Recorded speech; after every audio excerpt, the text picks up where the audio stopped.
Hello.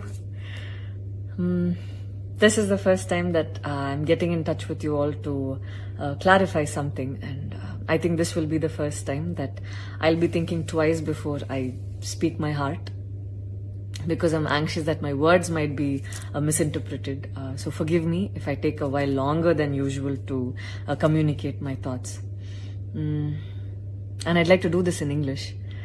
In a recent interview, I was asked if I was a supporter of the left or the right wing, and I clearly stated that I believe I'm neutral, and we need to be good human beings first before we identify ourselves with our beliefs, and that the oppressed need to be protected at any cost.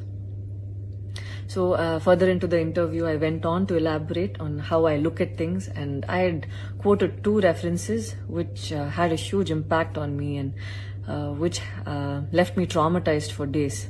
In fact, after I watched the film The Kashmir Files, I had the opportunity to speak with the director, and this was 3 months ago. I remember telling him that I was disturbed seeing the plight of the people at that time, and being someone that I am, I would never belittle tragedy like the genocide and the generations of people who are still affected by it.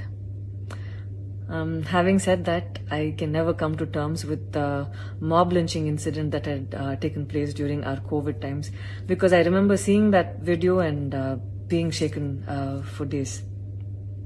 I believe that violence in any form is wrong, and violence in the name of any religion is a huge sin.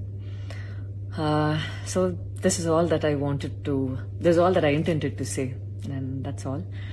But it was very disturbing to see that many people online justified the mob lynching incident, and I don't think any of us have the right to take another person's life.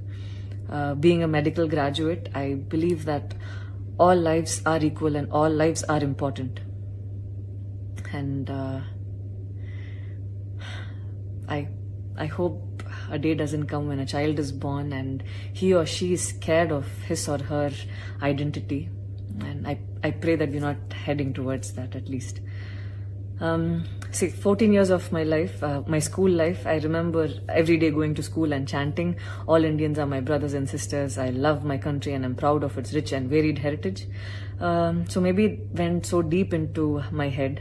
And we as children would never differentiated each other based on culture or caste or religion.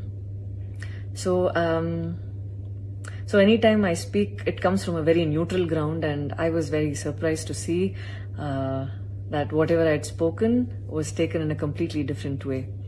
And it was also very upsetting to see that a lot of prominent personalities and websites had carried a snippet from the previous interview that I had given, even without seeing the complete interview or the genuinity behind what was said. I would like to take this opportunity to thank the people who stood by me the last few days, because I remember feeling so alone and conflicted, wondering what I did wrong, and it was heartwarming to see that a lot of people raised their voice in support of me, and I felt like they knew me for who I am. So thank you so much for making me feel like I wasn't alone. So I wish you all happiness, peace and love. Thank you so much.